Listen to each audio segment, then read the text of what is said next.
You're listening to Staying in the Game, a Plum Dragon Herbs podcast where we have conversations about mindset and techniques for staying at the top of your game. I'm your host, Janelle Leatherwood. In this podcast, we are speaking to Sharron Rose, a filmmaker, choreographer, composer, author, teacher, and healer who has imparted her vast knowledge of ancient and traditional cultures throughout the world. She is currently directing and producing the forthcoming documentary series, Quantum Qi, the Taoist art of nurturing life.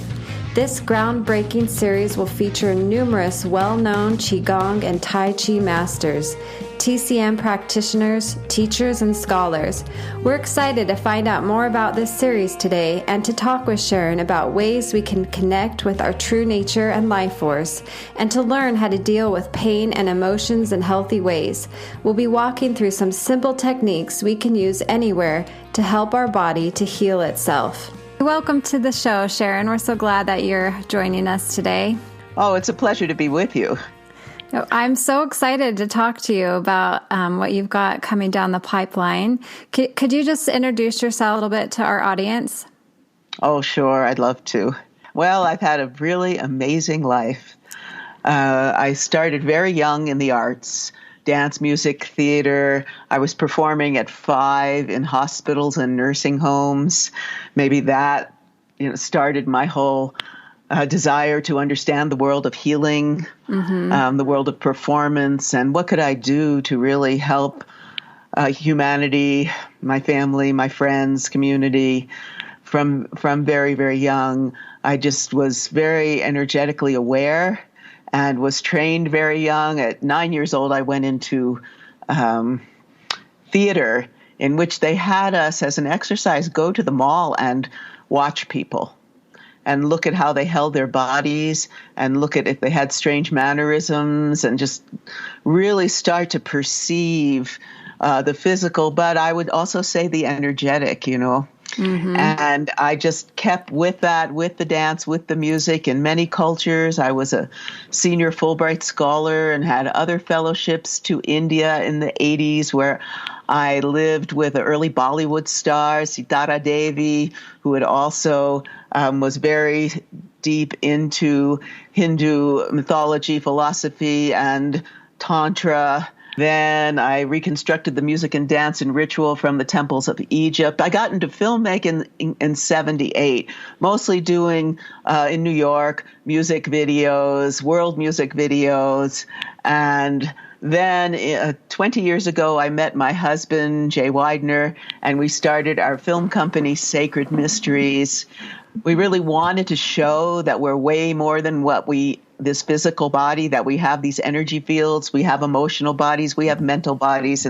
And now, 3 years ago, when working on another film, I met 12 Qigong, Tai Chi, martial arts, Taoist, masters, teachers, scholars, and I jumped into it. I interviewed them. The next thing I knew, now it's 3 years later, I've been working on my magnum opus, which is a film series, documentary film series, but not just documentary. There'll be exercises for everyone because I feel that we need to embody, we need to experience these practices, not just think about them. And So I'm deep into that right now. And that's just a little. Right. Oh, I know. It's so exciting, though. I'm really excited about this documentary series. And tell us about the crowdfunder that you've got going for it. Well, we have a crowdfunder. The easy way to find it is go to our website, quantumchimovie.com. I've been working on this as a total labor of love. I have for 3 years. I just feel that it's time for these teachings to come forth. Being rooted in the Tao, first of all, there's meditations, etc., that bring you to a sense of really grounded, centered awareness. You come into a new level of grace in your body and harmony and balance in your psyche and your emotions. And there's so many simple, amazing exercises that really empower you any age, even if you're, lying in bed, you have some serious illness that you can't get out of bed. These teachings are just incredible in helping you to bring this chi, this life force energy into your body. So I've been taking other jobs the last 2 years. I just finished again the second Qigong Global Summit for the Shift Network. That's another really wonderful online network. And, did other things just so I could pay my editor and camera people to help me do this. And, of course, animator to help me really create a work of art. It's not just... Quantum Chi is not just like a regular documentary. My vision was to, in the animations, to have the style of ancient Chinese watercolor paintings. I really want to pay tribute. I've been trained in so many deep ancient traditions that their art is incredible. But in this one, it's not just the art, it's the art that's related to the healing of humanity. And also, I've been very involved for many years as a filmmaker and as a speaker and teacher in trying to help us in these very strange, these very divisive, confusing, chaotic times that we're living in, where we're just being bombarded by, I would say, kind of mental programming that really doesn't speak to who we truly are. We are amazing human beings. We're all gifted. And what we're being told is that we're all victims and we're all this and we're all that and we can never be good enough. And that's just not the way it should be. Right. And so these teachings, they've just taken over my life, and the crowdfunder is there. We've been building a community of people interested. And the crowdfunding is there to really help me realize this vision, because I'm out there for all of you. I really see what's going on, and I really feel the pain that we're going through. And we do have these, the internet and all these different technological devices where we can reach each other. But why can't we reach each other in joy and in upliftment and in healing?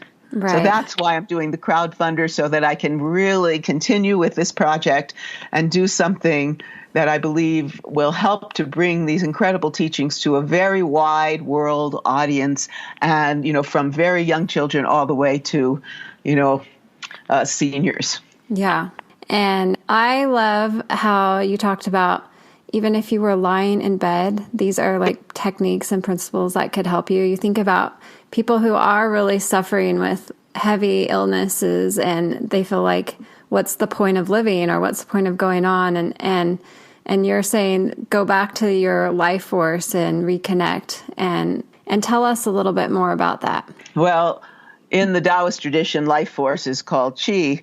It's called prana in India. It's called different name, bioelectricity. It's called all kinds of things. And, we all have access to it. We're alive, right? But we haven't learned. We haven't, in this medical system and with the teachers, the masters, and the researchers, because I've talked with like people that have grants from the National Institute of Health, and people who've worked with the like Roger Yonka, who's one of my associate producers. Dr. Yonka has worked with the Veterans Administration. He's worked with Kaiser Permanente. And, I really feel we're in this time where we're looking at a society, this Medicare for all. But as I think it was Marianne Williamson and Tulsi Gabbard both said, that right now we're dealing with what we would call sick care. Mm-hmm. It's not health care. It's not preventative care. Right. And what's so beautiful about these practices and acupuncture, which is part of this whole system,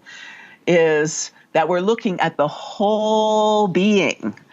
And, it's not just a symptom.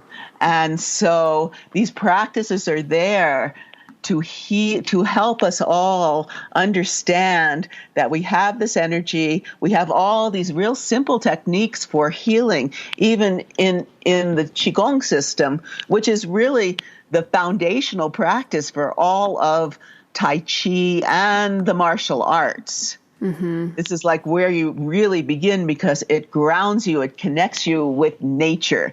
It connects you not only with outer nature, but what we would call your inner nature. So that's your emotions and your thoughts, your mind. And then it goes all the way to your true nature. And the true nature in many of these traditions, that is who you are beyond all this programming, the part of you that's already is just so clear and pure and beautiful.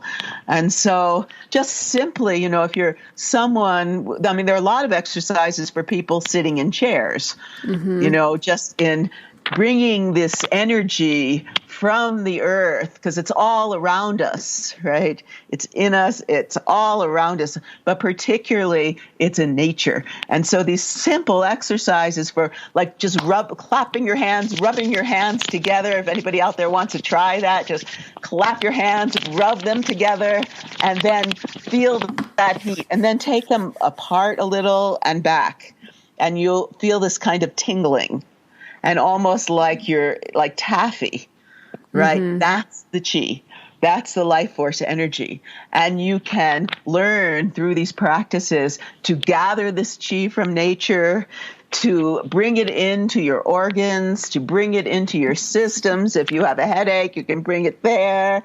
And the exercises, which that's why in Quantum Chi, every episode will be like 40 minutes of speaking and gorgeous drone footage of the masters doing the practices in nature in these gorgeous locations. Like, I really also want to reconnect people with nature, with our beautiful planet.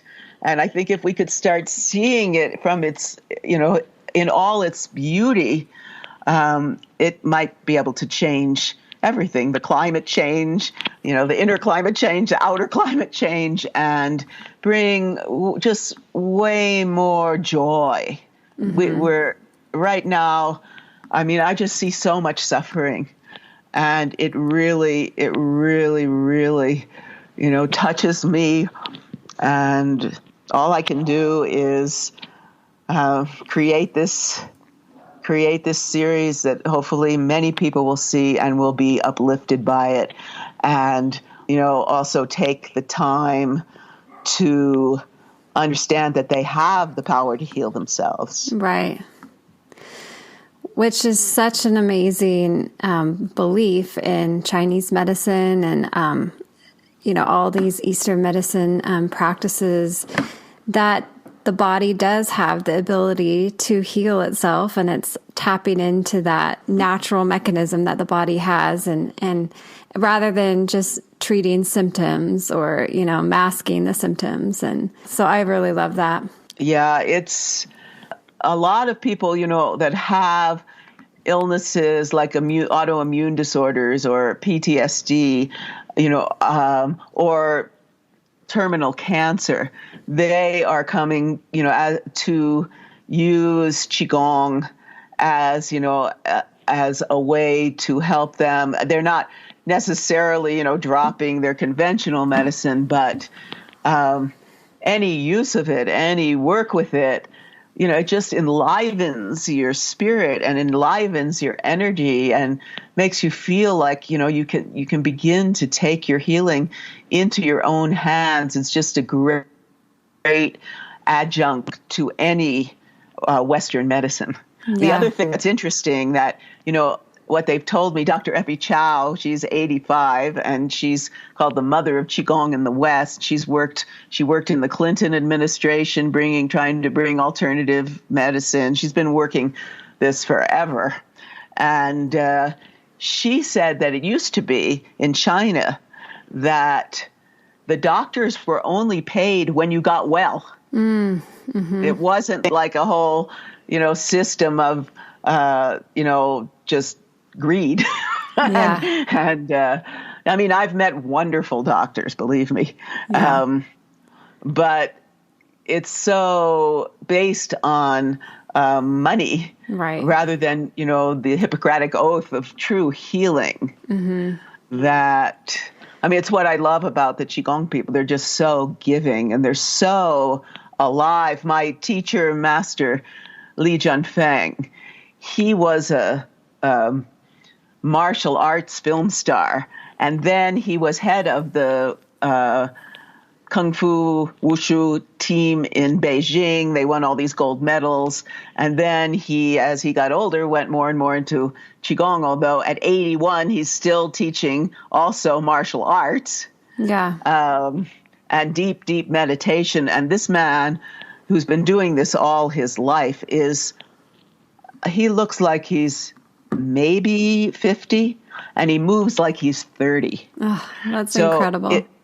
That's the other piece of it. There's all this sexy talk out in the world about, immortality and longevity and life extension. Well, this is the Taoist system and Qigong and these teachings have been focused for centuries and centuries on how to live a very full, long, joyous life. Yeah. Well, and I don't even know if I get the sense when I go to a medical doctor, that their goal is to even heal me. It's all about whether they can fix the problem through surgery or something, or just give me something to deal with it, the symptoms. Oh, no, that's happening all over the place. Yeah. My son got a stomach virus. I guess he was throwing up. He's in LA. And he was throwing up and, just a really, really fever and everything. He went to the doctor. Well, he went to the emergency room first, and they kept him. I mean, he was there 8 hours. They gave him some Gatorade. Yeah. And the doctor didn't do anything. And finally, I said to him, I was on the phone with him and his father, and I said, "Do you know of any good Chinese acupuncturists, Chinese TCM, traditional Chinese medicine doctors?" And his father said, "Oh yeah, I have a great one who also teaches Qigong, and I have an appointment." So he took my son, and my son was just amazed. I mean, he had been when he was younger, but, he said, "This man really cared about me. He looked at my tongue. He read my pulses. He told me what was going on with my liver. He gave me these herbs.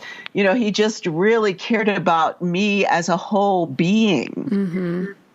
And you just don't, it's rare to find that with a Western medical doctor. They just want to give you a pill and make you pay a bunch of money for it, or, tell you, my mother took this drug called diethylstilbestrol when she was pregnant with me. And it caused this propensity for a strange form of cervical cancer in the women. And it manifested.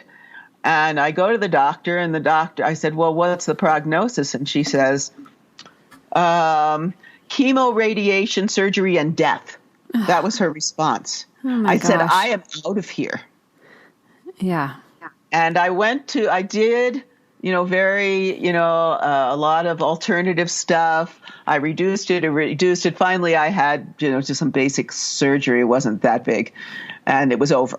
Wow. The surgeon was great. I really have a lot of respect for surgeons, but I don't, I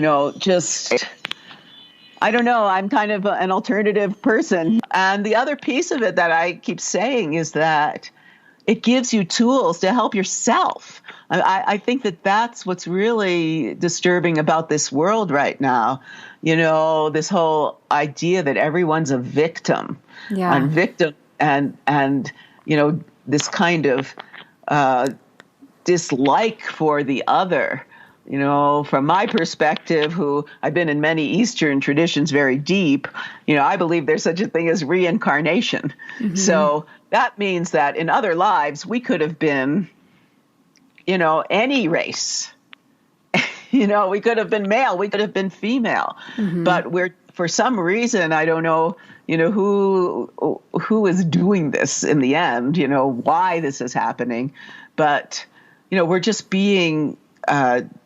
taught taught to really dislike each other and not to enjoy who we are and realize that we are, each one of us, every one of us has, special gifts within. And those gifts, I worked in schools in New York, New Jersey, Virginia, Connecticut for about 6 years through the arts, teaching, stories and dances and music from cultures around the world.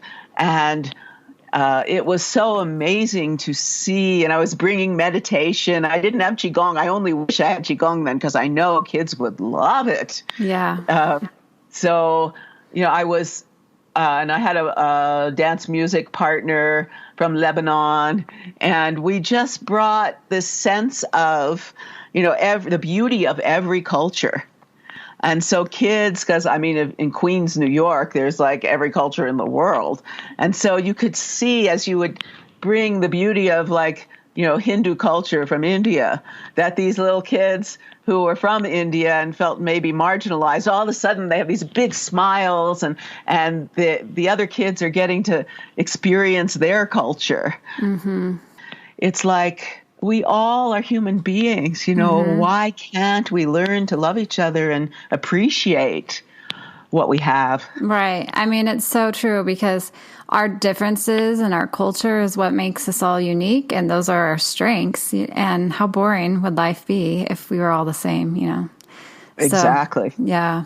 Exactly. That's so neat that you worked with the children and children are so accepting of everybody. And I have an 8-year-old son and, I love when we take him to the park or whoever he plays with just becomes his friend, and that doesn't happen as the kids get older. They're just more withdrawn and feel like more self-conscious and stuff. And so if we could foster some of that childhood innocence, back into our lives, I think we would all be so much better off. Well, I think part of the disturbance is social media. Mm-hmm. I think that people are getting, and younger, getting caught up. They're losing contact with the physical world because they're in these virtual worlds. Like, I would say that Twitter is a virtual reality. Yeah. And that people are obsessed with it. If they could only just go out and sit by a stream or go to the ocean or just look up at the sky, look at the stars if they could even see them, and start to come back, let all these wild, angry thoughts out. Yeah. I think it would be a much happier world. Yeah. We need to disconnect more with the internet and connect more with people. Oh, for sure. I remember as a child, we all ate dinner together and we all talked. Yeah. Now, if you can even get everybody together for dinner, then everybody's on their phones. Right. It's so true. My husband and I just made a deal that when we go out to dinner, our phones are staying home. Yeah, that's great. Tell me, what are some other problems that you think are causing people to get stuck or to become ill? And what do you feel like are some simple solutions that they can incorporate to start healing? Well, my main thing really about illness has more to do with how we work with our emotions. Mm-hmm. I've done a lot of study. I've trained in craniosacral therapy and in this other system called the psychophysical method of neurosensory re-education. Yeah. And that is, I think that one of the problems, and it's beyond just, I think that the social media and all of that and the obsession with it has whipped up our emotions. But emotions, I read a lot about ancient cultures, mm-hmm. right? So emotions and war and all this stuff has been going on for a long time. So, and anger towards each other and fear and wanting to, protect ourselves. And so I really feel that we need to start looking at ourselves and looking at how quickly we're triggered. Yeah. these trigger things. I mean, it's gone beyond now with microaggressions. That's ridiculous. I mean, I feel that it's really nice to say to somebody, where were you born? Oh, you have a beautiful accent. Oh, you can't, the way it is now, you can't even, in many people trying to say something positive to somebody else is somehow thought as like a negative. Yeah. It's interesting. We made a film, my husband and I, with our company Sacred Mysteries, in 2006, and it was called 2012: The Odyssey. And it was about the 2012 phenomena, and we interviewed shamans and all these researchers, people who had been involved in looking at that moment as a turning point. Mm-hmm. We wanted to get the idea out that it could be positive rather than what the History Channel and those places ended up saying, like it was going to be the end of the world. Mm-hmm. But they were, a lot of the shamans especially, were saying, and people involved in ancient traditions like the Hindu system, they were all saying that we're going into this phase, well, we're in it, in which the lie would become the truth and the world would be turned upside down. And so even then I was asking, well, how do you survive within this?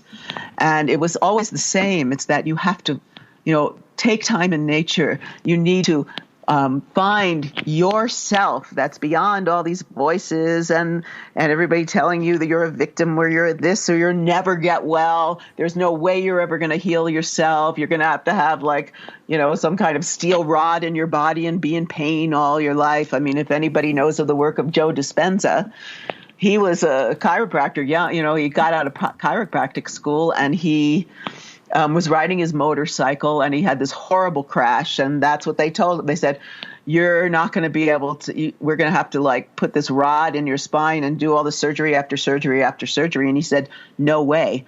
And he went off and spent, I don't know how long, many months, just completely, he was fortunate in that he had people could help him. But in terms of, helping him eat, feed him and take care of him, but he healed himself completely.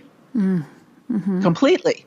And we are capable of that. It's just that it's hard, in this very intense lifestyle where we seem that like we have no time to really be able to take the time and nurture yourself and and just spend even, half hour a day or go for a walk, spend half hour a day doing Qigong or meditating or something that will bring you back from all these wild thoughts and craziness into a centered, clear, calm place in yourself. Mm-hmm. Yeah. So walk me through maybe what a Qigong session might be like for somebody who is not dealing well with the crazy and wildness of life. What are some steps that they could do to bring themselves back to ground, to center themselves? Okay. Well, it depends. I mean, if you can stand or sit, mm-hmm. The first thing is that you're taught to feel your feet and connect with the earth. Mm-hmm. Right? You feel that. And then you're given very simple breathing exercises. And particularly, they're all different ones. Generally, you have a certain amount of counts in, and you're breathing in, and you're filling your lungs completely in your diaphragm. And you feel, at the same time, you feel like you're bringing this light, this healing energy from the center of the earth up through your feet. Right? As you breathe in, it's coming through your feet and then into your ankles and up your calves and into your knees and your thighs and into your pelvis and then all the way up, through up your spine into, your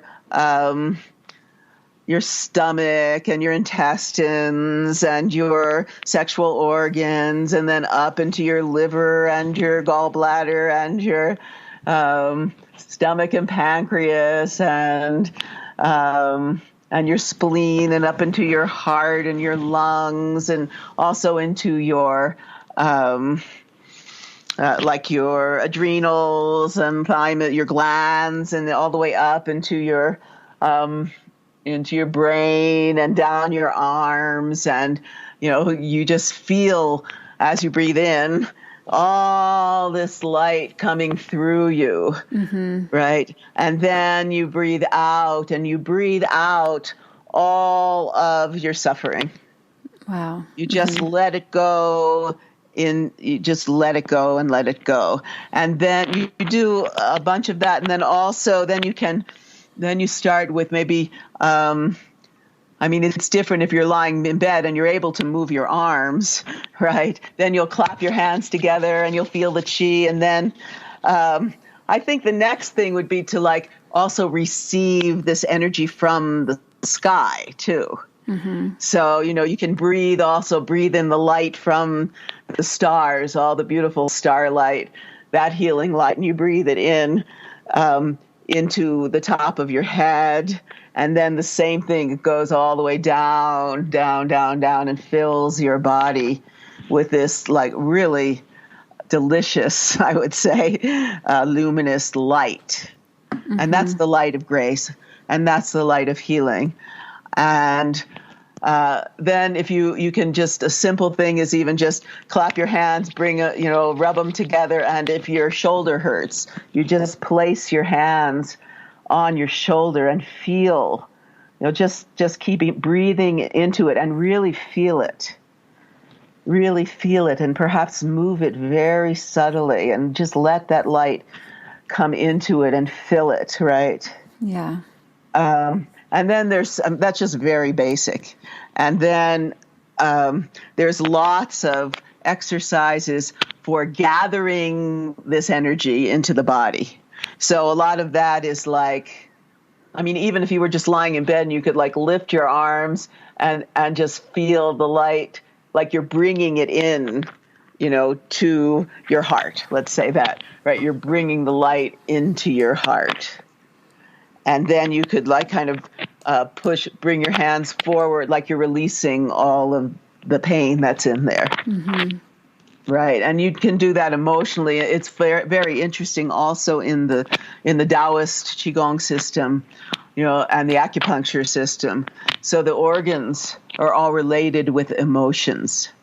Yeah. So you might find, I've worked with people who've had, serious liver problems. Well, first of all, many of those people were alcoholics. So they're already doing, activity in their lives, drinking, that is hurting their liver. But there's another aspect, which is, why are they drinking? What is it? And in the Taoist system, they say the liver is connected, is connected with anger, the negative aspect, right? What would damage the liver itself, or cause not serious damage, but anger is the emotion that hurts the liver. And so then their exercises, actually they're called the 6 healing sounds. And it's the same thing, like you clap your hand, you rub them together, you put them on your liver, you look into your liver, and first of all, you're looking and you're taking your eyes left and right and left and right and left and right into your liver. And you're just kind of looking at it, right? And, you're seeing that. But also you're looking at, in your mind, any situation in your life in which there's anger, and what you believe it's caused by. Like if it's another person, you're seeing the situation in which that brings up anger in you. And then as you're doing it, then you're kind of releasing it. You're letting it go. You're just, in your mind, you're thinking, I'm letting this go. This is where I feel what's causing anger. I'm just going to let this go.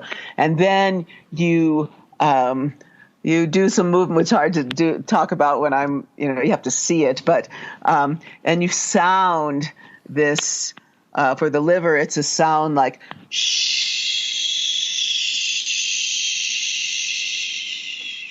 and you send that sound into your liver. And then, you, at the same time, you're allowing all that anger and that pain to leave your body completely.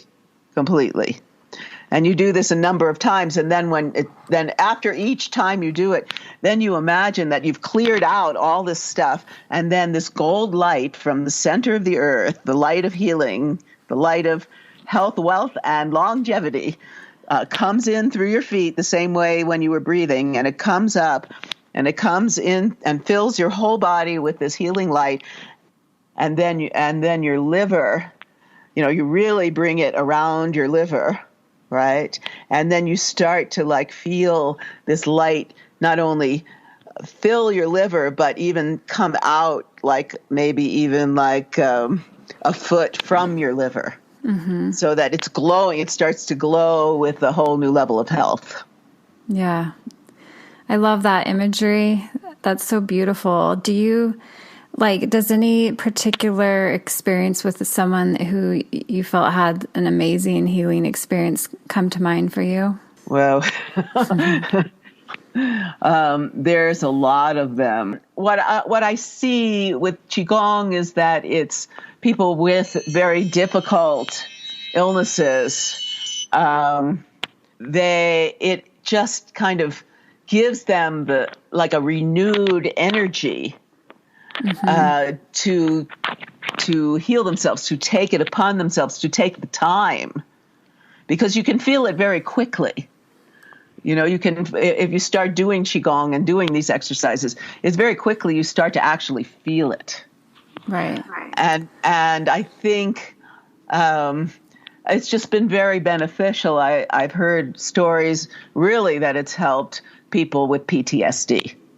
Yeah, that makes sense. I would say that it's an incredible, because also you're moving, you're flowing, you're moving very, very slowly. It's these beautiful, simple, just so graceful movements. And in order to do that, you have to slow down. So just by doing the movements, you begin to come to a more centered place. I mean, here's another situation. Daisy Lee, who is one of the people in the film, she's had a number of people in her family with cancer. And I mean, she helped them through even just being a Qigong healer and just sending the energy into their bodies, like brushing their bodies from head to foot over and over again, and feeding, feel it, bringing the qi into them, take away pain. Right. And one of the beautiful things about many of the teachings I've learned, and what also in Qigong, is that you're able to learn how to bring your consciousness into the tissue. And I mean, for example, if you have a problem with your shoulder, right? And all you need to do, like if you're lying down, you have a shoulder problem, right? Well, or you have a neck problem, right? So you're lying in bed, and instead of trying to be like you're out at the gym, trying to work on your neck, doing fast, like 10 to this direction. You start you start with your focus on your chin, right? And then very slowly you move your chin to the left, right? I mean, to the count of 16. Right, very slowly, and your eyes are going to the left very slowly, but your focus is on your chin, and then you bring it back, 16 counts, and you do that like maybe 5 times, and then you take it to the other side very slowly, and you bring it back, and then you do it again, but now the focus is on your mouth. And then you do it again, and the focus is on your nose, and then with your eyes, but you're still moving your head to the side very, very slowly, and you're feeling into your neck too. and then you take it all the way up to your forehead. And so like your chin is connected to like, the lower part of your neck, and then the mouth is so you're actually, by doing this very slow, concentrated movements, you're bringing awareness and energy into, these different vertebrae in your neck, and, you're healing yourself. Yeah. Yeah. And I think what's interesting is it takes time, what you're describing, and we're always in such a big rush. So we might think, I don't have time for this, until we really can't do anything but take care of ourselves because we have some like health crisis or obstacle come up that forces us to deal with it. And so what you're coaching us on is to take time now so that you don't have to suffer unnecessarily. And so Exactly. I'm curious, what are some of your like daily health practices that you can give to us? What do you recommend? Oh, well, first of all, have a good diet. Sugar is really bad for you. I mean, just sugar feeds cancer. I mean, myself, most people can't do this. I drink water. I drink lots of water. We want to stay hydrated. A lot of people, like with kidney problems, they're just not drinking water, or they think they're drinking like, sugar drinks, and they think they're drinking water, but it's not. Water is very good for you, or tea, or there's lots of things like that. So we want to start there, but we want to spend some time in nature. Just looking beyond the computer, looking at some trees if you can, or going for a walk. I do Qigong. I also spend, I spend at least an hour and a half to 2 hours, 5 days a week, doing a combination of Qigong yogic stretching exercises, strengthening from when I was a professional dancer for many, many, many, many years around the world. And so I have lots of interesting, exercises for strength, and for flexibility. And then I do those exercises that I was just talking about. If I'm feeling, like my neck, I had whiplash many times. So those neck exercises are a fundamental part of what I do. Right. And, I'm constantly exploring in my own body something that I call holding patterns. So that is like, we'll just do it from if you've been wounded, like say that you had a shoulder injury. And so often people then just want to protect that shoulder. Yeah. Right? They're afraid that they're going to, because they've had that experience, and they're afraid that something might happen and they'll protect it. But what happens that in that protective act, what's happening is that they're also like pulling away. It's affecting their whole torso, and probably their hips and their feet. And it's putting their body into, that's what I call an emotional holding pattern, in which, maybe it's twisting their body because they're pulling their shoulder back and it's twisting their body. And then after years of this, then all of a sudden, they'll start to feel, so if it was their right shoulder, they'll start to feel like achy, like in their left hip, because it's been compensating. Right. So I'm always looking in my own work at these patterns to see, how to release them. And so the first thing you do is you recognize what's going on. You have to get your consciousness into your body and not out there thinking about all your problems, right? Yeah. So, you feel your shoulder, and then you feel into, my hips this way, and then you breathe into them and just really breathe and release. You just keep wanting to release the tension in your whole being. So that's part of what I do. I'm 70. I go to an African dance class. But I have to say that the Qigong has kept me, people think, with my teacher, they think I'm much younger. You do look younger. Thanks.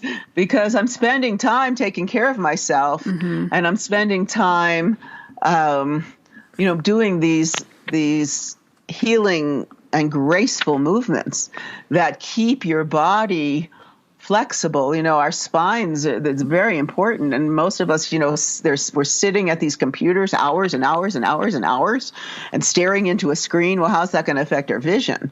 And how's that affecting our posture, and how's that affecting our spine? And so even if I'm sitting looking at the computer, I'm like probably rocking back and forth and feeling energy move up my spine, right? Or swaying back and forth or doing something and looking up every now and then and looking out so that, I'm 70 and I'm still not wearing glasses to read. Wow. Well, thank you so much for speaking with us today and sharing all these great tips with our listeners on how to harness the qi in our lives and release some of the pain and tension that we carry. And I just wanted to give you a second to say goodbye to our listeners, or anything else that you wanted to add. Yes, I just want to tell you all, you have the power to heal. You have the power to let go of all of this stress. Yes, it might not be easy. Of course, when you're going through healing, you'll go through a period where everything seems like, wow, it's going forward. And then all of a sudden, you're what we call the shadow personalities, the ones that are in doubt, start to come. But that only means that you're ready for the next level. And I'm just reaching out to all of you who are feeling what we're going through right now. And, please, let's do everything we can. Let's work together. Let's build a global movement for healing and for grace and for joy. That is great. So I will make sure that we post links to your crowdfunder on our show notes page after we post this podcast. And then I believe you had a special offer for our listeners as well. Did you want to describe that? Oh, yes. I also have 20 minutes of audio Qigong meditations that bring, just help you to visualize bringing this life force energy into your body, finding that still centered place in your being, experiencing empathy, experiencing bliss, experiencing love. And so they're very inspiring. That's what they were created to do, and to, begin to just help you relax and feel this qi flowing through you. Oh, fantastic. And the way you can get that. We'll post a link to it. Sure. Okay. Yeah. And then I'll give you, there's a, direct link to the crowdfunder, but people can always just find it by going to the website, the Quantum Qi Movie website. And it says at the top, crowdfunder, and you click and it takes you right there. Oh, perfect. Thank you so much. I'm excited to make this offer available to people and for them to learn more. Thank you so much. It's been a real joy to be with you. And, I love your questions. Oh, good. Thank you so much. And thanks to all our listeners for joining us today.